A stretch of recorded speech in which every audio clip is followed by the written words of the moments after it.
आगरा के प्रसिद्ध Saint Mary college के प्रशासनिक मीटिंग हॉल में एक महत्वपूर्ण मीटिंग जारी थी। हमारे पास कोई चारा नहीं है। इस बार विश्वविद्यालय की तरफ से कॉलेज को 100 सीटें अतिरिक्त दी गई है। आप सभी जानते हैं कि हमारे वर्तमान संचालित हॉस्टल की क्षमता इतनी नहीं है, इसलिए हमें अपना पुराना बंद पड़ा हॉस्टल फिर से चालू करना ही पड़ेगा।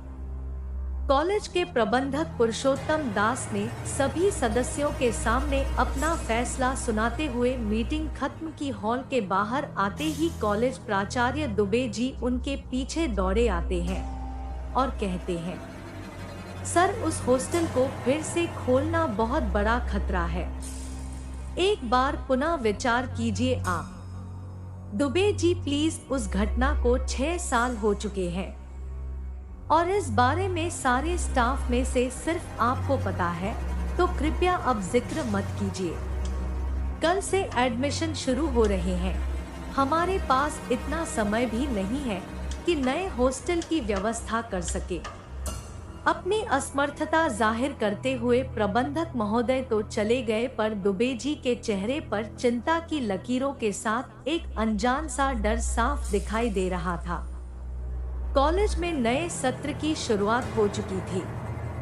12वीं के बाद अपनी आंखों में कुछ बनने के सपने लेकर आगरा एवं अन्य छोटे शहरों से बच्चे कॉलेज में एडमिशन ले चुके थे।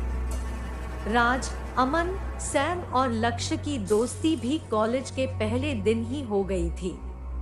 कारण था एक ही क्लास के एक ही सेक्शन में होना और सी ब्लॉक वाला आर्यभट्ट हॉस्टल।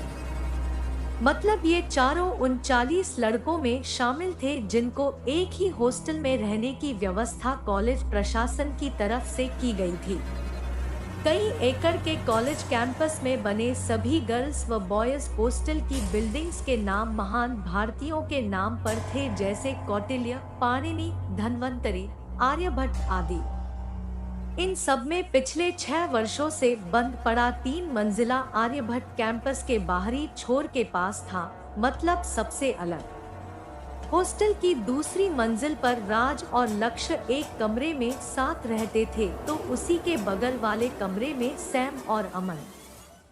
50 वर्ष के हट्टे कट्टे, लहराती काली घनी मूंछों वाले अर्धवृद्ध गिरधारी लाल जी को हॉस्टल के गार्ड एवं वार्डन दोनों की ही जिम्मेदारी सौंपी गई थी, जो कि फौज से रिटायर थे एवं उन्हें स्पेशल तौर से आर्यभट्ट के लिए ही नियुक्त किया गया था।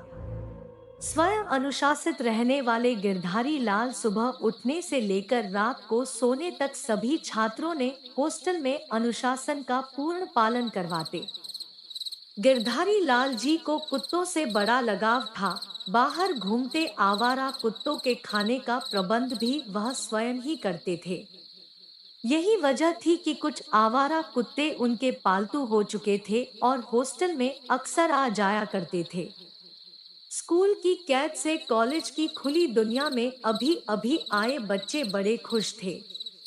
शुरू में कुछ दिन ठीक चला, फिर एक दिन हॉस्टल का एक छात्र सैंडी छत से चीखता हुआ नीचे आया। वह काफी डरा हुआ था।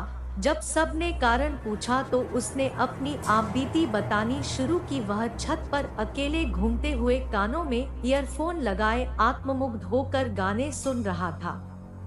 तभी उसे लगा कि गाने के बीचों बीच किसी लड़के ने उसका नाम लेकर पुकारा हो, सैंडी। पहले 2-3 बार तो उसे लगा कि शायद यह वहम हो।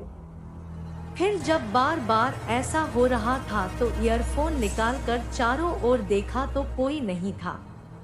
छत पर रखी पानी की टंकी के पास कुछ हिलता दिखा इसे, तो उसने सोचा कि हॉस्टल के दोस्तों में से कोई मजाक कर रहा है। वह टैंकी के पास पहुंचकर चारों ओर चक्कर लगाकर देख ही रहा था कि पीछे से किसी ने कंधा थपथपाया। वह पीछे मुड़ा तो कोई भी नहीं था। वह डर गया। सारे दिन भर हॉरर मूवीज देखेगा तो ऐसा ही होगा ना, अमन ने दांत निकालते हुए कहा। और क्या भाई, तेरे दिमाग में बस वही सब भरा रहता है न, इसलिए ऐसा महसूस हुआ, तुमको समझा। ये सब कम कर दे यार, मूवीज वगैरह। सैम ने भी समझाया। जब वहां मौजूद ज्यादातर छात्रों ने भी इस घटना के पीछे यही वजह बताई तो सैंडी ने भी विश्वास कर लिया कि यह उसके दिमाग का वहम ही था और यह बात वार्डन तक पहुंचे बिना ही दब गई। 2 दिन बाद रात के 12:30 बजे लक्ष्य टेबल लैंप की रोशनी में किताबों में खोया था और राज सो चुका था। हल्की सर्दी के इस मौसम में भी बाहर तेज बारिश हो रही थी। तेज हवा से कमरे की खिड़की पर लगा पर्दा उड़ने की आवाज से लक्ष्य का ध्यान भंग हुआ। किताबों पर गढ़ी उसकी नजरें खिड़की की ओर चली गई। एक साया हल्की रोशनी में बाहर बालकनी में नजर आया, जो हाथ से कुछ इशारा लक्ष्य की ओर कर रहा था।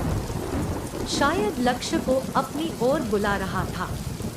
लक्ष्य बिना डरे दरवाजा खोलकर बाहर आया तो देखा लंबी सी बालकनी में सन्नाटा पसरा था, दूर दूर तक कोई भी नहीं था। बगल वाले अमन और सैम के कमरे में खिड़की से झांक कर देखा तो उनके कमरे की लाइट ऑन थी और दोनों ही गहरी नींद में सो रहे थे। अचानक से उसे अपने ठीक पीछे किसी के खड़े होने का एहसास हुआ। वह तेजी से पलटा तो वहां कोई भी न था।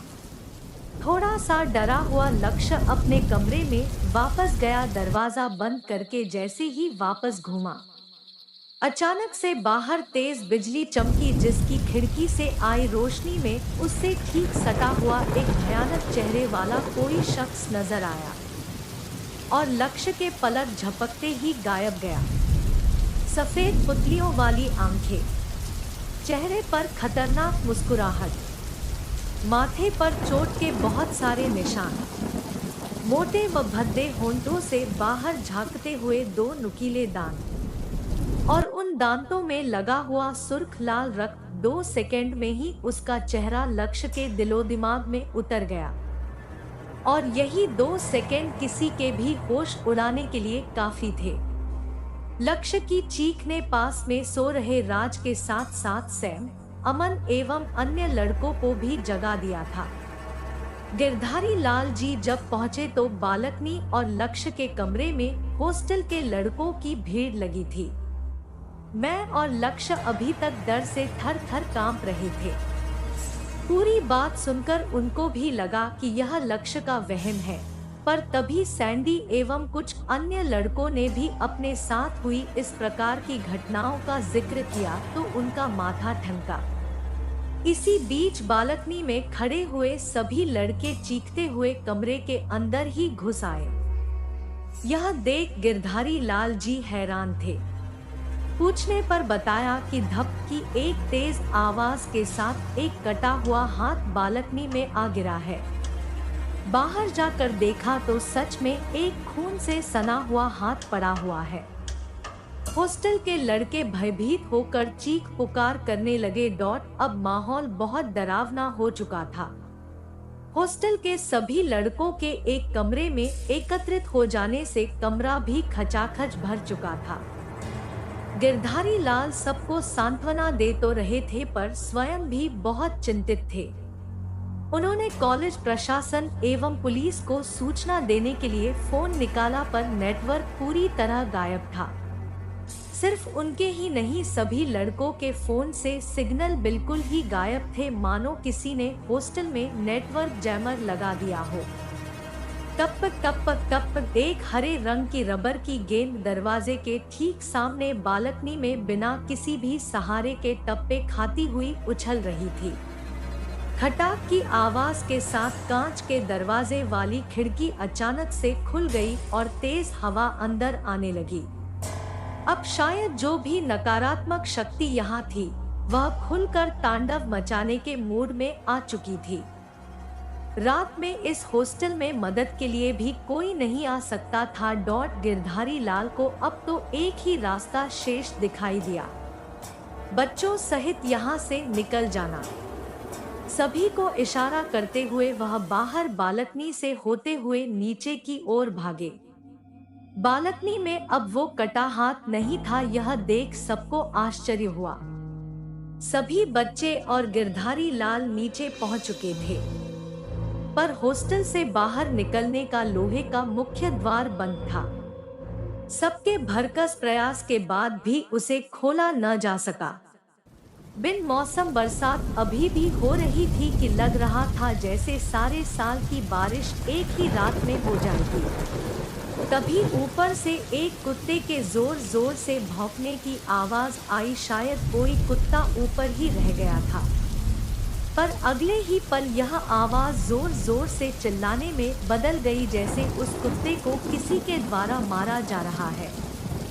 गिरधारी लाल बच्चों की सुरक्षा के लिए अपनी बंदूक साथ लाकर उनकी ढाल बनकर खड़े हो गए थे, पर वह भी जानते थे कि आत्माओं से निपटना हथियारों के बस की बात नहीं। सीढ़ियों पर किसी के चलने की आवाज साफ आ रही थी।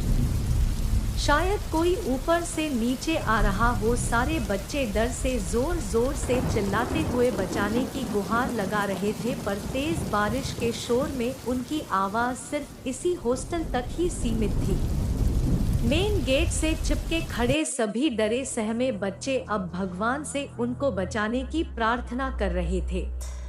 गिरधारी लाल की बंदूक की नाल सीढ़ियों की तरफ ही थी। बच्चापों की आवाज अब रुक गई थी। कौन है वहां? बच्चों को रुकने का इशारा करते हुए गिरधारी लाल गन से शूट कर देने वाली पोजीशन लेकर सीढ़ियों की ओर बढ़े। सीढ़ियों की तरफ से बड़ी मात्रा में खून बह रहा था। गहरा लाल, एकदम ताजा खून। गिरधारी लाल जैसे ही सीढ़ियों के करीब पहुंचे, उनके पैरों तले जमीन खिसक गई।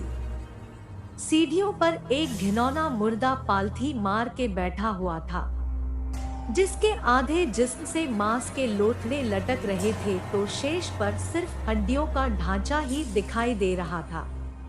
उसकी गोदी में गिरधारी लाल का पसंदीदा भूरा कुत्ता जैकी था। जैकी के मृत शरीर को वह मुर्दा मुंह झुकाकर अपने नुकीले दांतों से खोद खोद कर खाने में मशगूल था। जैकी के फट चुके पेट से बहता खून नीचे फैल रहा था और उसमें से निकली आंतें मुर्दे के हाथों में थी। भय और गुस्से के मिश्रित परिणाम के रूप में गिरधारी लाल की बंदूक से निकली गोलियां मुर्दे को छेदती हुई निकल गई, पर वह मुर्दा बिना टस से मस हुए अभी भी पूर्व स्थिति में अपने भोजन का आनंद ले रहा था। किसी चुड़ैल की जोरदार हंसी की दूसरी ओर से आती तेज आवाज ने गिरधारी लाल को समझा दिया था कि यहाँ कोई एक आत्मा नहीं बल्कि आत्माओं की पूरी टोली मौजूद है। अगले ही पल खी से निकालते हुए मुर्दों की पूरी फौज ही बरामदे में बच्चों के चारों ओर मौजूद थी। ठहाकों की तेज आवाज निकाल निकाल कर वह सभी मुर्दे बच्चों को अपना भोजन समझ रहे थे। आधे से ज्यादा बच्चे डर से बेहोश हो चुके थे, पर तभी तेज आवाज में उहरी श्री हरा हरी हूँ है, ओ नमो भगवते की आवाज से हॉस्टल गूंज उठा। गिरधारी लाल ने पलट कर देखा तो सैम को इस मंत्र का जाप करते हुए पाया। सैम यानी सोमनंदन शास्त्री, उसके पिता एक बहुत बड़े तांत्रिक थे। लोग उन्हें भूत भगाने वाले बाबा के रूप में जानते थे। पिता के साथ रहते हुए थोड़ी बहुत विधा सैम ने भी सीख ली थी, पर साथियों द्वारा मजाक न उड़ाया जाए इसलिए कभी उसने हॉस्टल या कॉलेज में इस बात का जिक्र नहीं किया था। सैम मुर्दों के बीच खड़ा बिना डरे हुए आंखें बंद किए मंत्रों का जाप कर रहा था, और मुर्दे बिना पानी की मछली की तरह चीखते हुए छटपटा रहे थे।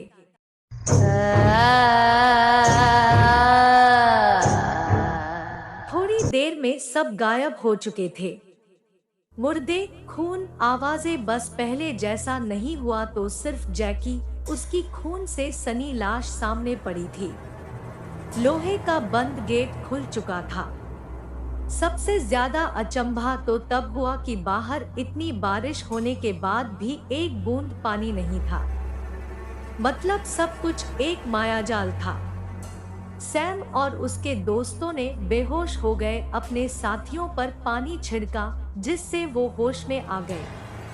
ठीक आधे घंटे बाद रात के 3 बजे गिरधारी लाल और सभी बच्चे कॉलेज कैंपस में ही स्थित प्रिंसिपल दुबे जी के आवास पर थे। आंखें मलते हुए दुबे जी ने दरवाजा खोला तो गिरधारी लाल की बंदूक को अपने सीने पर पाया। फिर इस भूतिया आर्यभट्ट हॉस्टल की कहानी का विस्तार से पता चला। 8 साल पहले छोटे से सेंट मैरी कॉलेज का विस्तार किया जा रहा था। आसपास पड़ी सरकारी जमीन को प्रबंधक पुरुषोत्तम दास द्वारा कुछ भ्रष्ट अधिकारियों के साथ मिलकर कौड़ियों के दाम पर कॉलेज ट्रस्ट के नाम खरीद ली थी। जिस जगह आर्यभट्ट हॉस्टल है, उस जगह एक प्राचीन कब्रिस्तान हुआ करता था। मुगल काल के दौरान आगरा सल्तनत में मौत की सजा पाए कैदियों को यही दफनाया जाता था। 6 साल पहले इसकी शुरुआत हुई। पहले ही साल इसमें 5 छात्रों और वार्डन की एक साथ रहस्यमय तरीके से मौत हो गई। हम सबको छात्रों ने पूरे भूतिया हादसे के बारे में बताया था, पर प्रबंधक पुरुषोत्तम को कॉलेज की बदनामी का डर था। जांच कर रहे पुलिस अधिकारी को रिश्वत खिलाकर इसको शॉर्ट सर्किट से लगी आग से होने वाला हादसा दिख दिया गया और तभी से इस हॉस्टल में ताला डाल दिया गया था।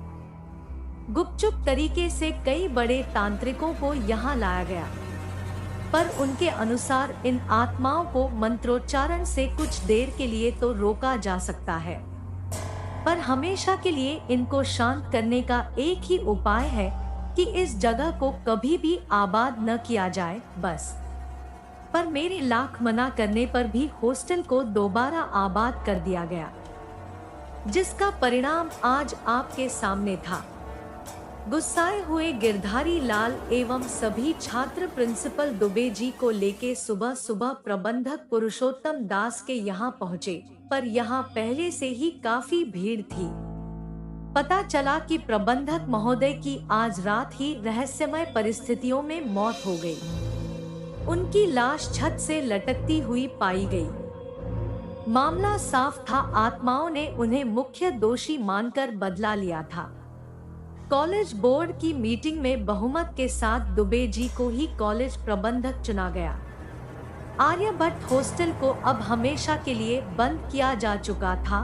यह दूसरी दुनिया के लोगों का ठिकाना था, जिन्हें किसी की दखलंदाजी बिल्कुल भी पसंद नहीं थी।